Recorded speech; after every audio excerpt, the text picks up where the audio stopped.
নমস্কাৰ এই মুহূৰ্তত লৈ আহিছো বহুকেইটা গুৰুত্বপূৰ্ণ খবৰ এনে ধৰণৰ খবৰসমূহ নিতৌ চাবৰ বাবে আমাৰ এই চেনেলটো সাবস্ক্ৰাইব কৰি দিব প্ৰথম খবৰ ওয়াকফ সংশোধনী আইনক লৈ বিগ নিউজ 15 সেপ্টেম্বৰত অন্তৰ্বৰ্তীকালীন আদেশ জাৰি কৰিব উচ্চতম ন্যায়ালয়ে ওয়াকফ সংশোধনী আইনক লৈ আহি গল ডাঙৰ খবৰ 15 সেপ্টেম্বৰত অন্তৰ্বৰ্তীকালীন আদেশ জাৰি কৰিব উচ্চতম ন্যায়ালয়ে তিনিটা মূল বিষয়ৰ ওপৰত ভিত্তি কৰি প্ৰদান কৰিব এই আদেশ ওয়াকফ সংশোধনী আইনক লৈ 22 মে জাৰি কৰা হৈছিল স্থগিত আদেশ মুখ্য ন্যায়াধীশ বিআৰ গাভাই বিচাৰপীঠে গ্ৰহণ কৰিছিল শুনানি ওয়াকফত অন্তৰ্ভুক্ত হোৱা সম্প্ৰতি চূড়ান্ত শুনানি নোহোৱালৈকে ডি নটিফাই কৰাক লৈ আদেশ জাৰি কৰিব ন্যায়ালয়ে ওয়াকফ সংশোধনী আইনক লৈ 22 মে জাৰি কৰা হৈছিল স্থগিত আদেশ ওয়াকফত অন্তৰ্ভুক্ত হোৱা সম্প্ৰতি চূড়ান্ত শুনানি নোহোৱালৈকে ডি নটিফাই কৰাক লৈ আদেশ জাৰি কৰিব ন্যায়ালয়ে ওয়াকফ সংশোধনী আইনক লৈ আহি গল এই মুহূৰ্তত ডাঙৰ খবৰ দবকাৰ বন বিভাগৰ কাৰ্যালয় জুৱাৰ আড্ডা বিট অফিচাৰ সহ 4 জনক আটক দবকাৰ বন বিভাগৰ কাৰ্যালয় জুৱাৰ আড্ডা দবকাৰ বন বিভাগৰ কাৰ্যালয় জুৱাৰ আড্ডা চলিছে বিট অফিচাৰ সহ 4 জনক আটক আৰক্ষীৰ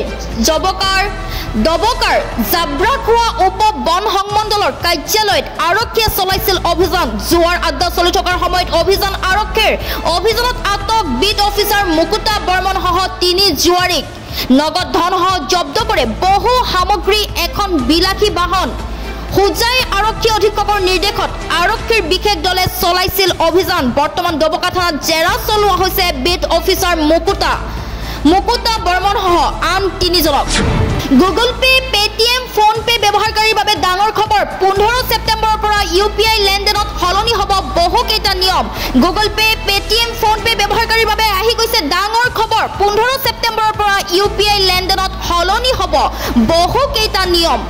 এনপিসিআই ঘোষণা কৰিছে বহুকেইটা নতুন নিয়ম এনপিসিআইৰ তৰফৰ পৰা বৃদ্ধি কৰা হৈছে হাই ভ্যালু ট্ৰানজেকচনৰ সীমা পূৰ্বে থকা 2 লাখ টকাৰ লেনদেনৰ সীমা এতিয়া 5 লাখ টকালৈ বৃদ্ধি কৰা হৈছে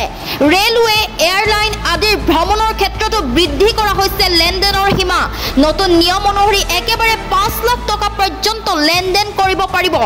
ডেইলি ট্ৰানজেকচনৰ পূৰ্বে থকা 5 লাখৰ সীমা এতিয়া 10 লাখ টকালৈকে বৃদ্ধি কৰা হৈছে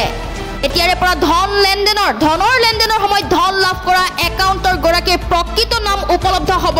লেনদেনত হোৱা দুৰ্নীতি ৰোধৰ বাবে অনা হৈছে এই নতুন নিয়ম ইয়াৰ পূৰ্বে ফোনত যি নামত সেভ কৰি ৰখা হৈছিল সেই নামতেই দেখা পোৱা গৈছিল কিন্তু এতিয়াৰে পৰা ধন লাভ কৰা লোকজনৰ বেংক একাউণ্টত থকা নামহে দেখা পোৱা যাব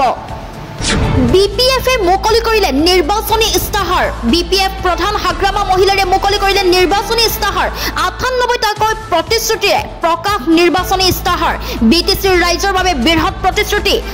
হাগ্ৰামা মহিলাৰীৰ বিটিচিত বসবাস প্ৰথমটো হৈছে বিটিচিত বসবাস কৰা সকলো জাতি জনগোষ্ঠীৰ সম অধিকাৰ দ্বিতীয়টো হৈছে সম উন্নয়ন ভূমি পট্টা প্ৰদান তৃতীয় বিটিচিবাসী সকলো জাতি জনগোষ্ঠীৰ বাবে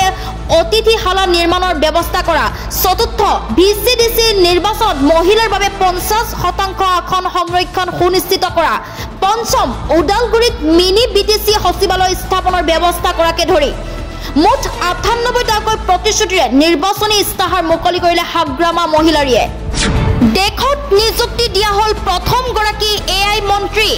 দায়েলা হ'ব প্ৰথম গৰাকী এআই মন্ত্ৰী দুৰ্নীতি কৰিলে হ'ব ভয়ংকৰ বিপদ দেশত নিযুক্তি দিয়া হল প্ৰথম গৰাকী এআই মন্ত্ৰী দায়েলা হ'ব প্ৰথম গৰাকী এআই মন্ত্ৰী দুৰ্নীতি কৰিলে হ'ব ভয়ংকৰ বিপদ দুৰ্নীতি ৰোধ কৰিবলৈ আহি গল নতুন প্ৰক্ৰিয়া চৰকাৰৰ মন্ত্ৰী পৰিষদত সংযোগ হল নতুন বিভাগ হিপাৰ হৈতে উভালি পেলোৱা হ'ব দুৰ্নীতি মোকাবিলা কৰিবলৈ চৰকাৰে নিযুক্তি দিছে এআই মন্ত্ৰী এজনকৈ বিচাৰি উলিওৱা হ'ব দুৰ্নীতিত জড়িত ব্যক্তি হাৰি নাযাব ডাঙৰ দুৰ্নীতি পৰায়ণ বিষয়াও চৰকাৰৰ সকলো হিচাপ নিকাচ পৰীক্ষা কৰিব দায়েলাই নথি পত্ৰ সংৰক্ষণ কৰাৰ দায়িত্ব থাকিব এআই মন্ত্ৰী দায়েলাৰ হাতত প্ৰযুক্তিৰ জৰিয়তে চৰকাৰে বাছি উলিয়াব অপৰাধী এআই মন্ত্ৰীয়ে প্ৰতিটো সময়তে নজৰ ৰাখিব চৰকাৰৰ সকলো কাম-কাজত বন্ধ নহয় উচ্ছেদ অভিযান 126টা সমষ্টিতে যুদ্ধকালীন গতিত চলিব উচ্ছেদ ৰাজ্যত বন্ধ নহয় উচ্ছেদ অভিযান উচ্ছেদক লৈ পুনৰ মুখ্যমন্ত্ৰী হিমন্ত বিশ্ব শৰ্মাৰ নতুন ঘোষণা এডোখৰ মাটিও অচিনাকি লোকৰ হাতত নাথাকে শত্ৰুপক্ষক কোনো খবৰ নিদিয়াকৈ চলিব উচ্ছেদ 126টা সমষ্টিতে চলিব উচ্ছেদ সমষ্টিয়ে বেদখলকাৰীৰ তালিকা প্ৰস্তুত কৰিছে চৰকাৰে উচ্ছেদ চলাবলৈ সাজু কৰিছে বিশাল আৰক্ষী বাহিনী আৰু বুলডোজাৰ ফ্ৰী সিম কাৰ্ডৰ বাবে আবেদন আপুনিও কৰিছিল নেকি ভুলতো নলব ফ্ৰী সিম কাৰ্ড পৰিব আপুনিও ডাঙৰ বিপদত ফ্ৰী সিম কাৰ্ডৰ বাবে আবেদন আপুনিও কৰিছিল নেকি ফ্ৰী সিম কাৰ্ড বিচাৰি পৰিব পাৰে ডাঙৰ বিপদত গাঁৱে গাঁৱে ঘৰে ঘৰে ঘূৰিছে প্ৰবঞ্চকৰ দল প্ৰথমে মাইক যোগে বিনামূলীয়াকৈ সিম কাৰ্ড দিয়াৰ ঘোষণা একোজন আবেদনকাৰীৰ নামত বনাইছে ৪-৫টাকৈ সিম কাৰ্ড গ্ৰাহকৰ হাতত দিছে এটাহে সিম কাৰ্ড অৱশেষত সচেতন গ্ৰাহকৰ ৰুখত পৰিল প্ৰবঞ্চকৰ দলটো ৰূপহী হাতৰ AR এণ্টাৰপ্ৰাইজ নামৰ টেলিকম ডিলাৰৰ কৰ্মচাৰী বুলি চিনাকি দি কৰিছিল ভয়ংকৰ পৰিকল্পনা ৰাইজৰ প্ৰশ্নৰ সন্মুখীন হৈ পলায়ন দুই প্ৰবঞ্চকৰ হাফিজুৰ ৰহমান নাজিমুল হক আৰু ইফতিকাৰ হুছেইনক জবাবদিহি ৰাইজৰ ঘটনা কেন্দ্ৰ কৰি উত্তপ্ত পৰিস্থিতিৰ সৃষ্টি হৈছে উলুৱনি আৰক্ষী উপস্থিত হৈ পৰিস্থিতি নিয়ন্ত্ৰণৰ লগতে আটক কৰে তিনি প্ৰবঞ্চকক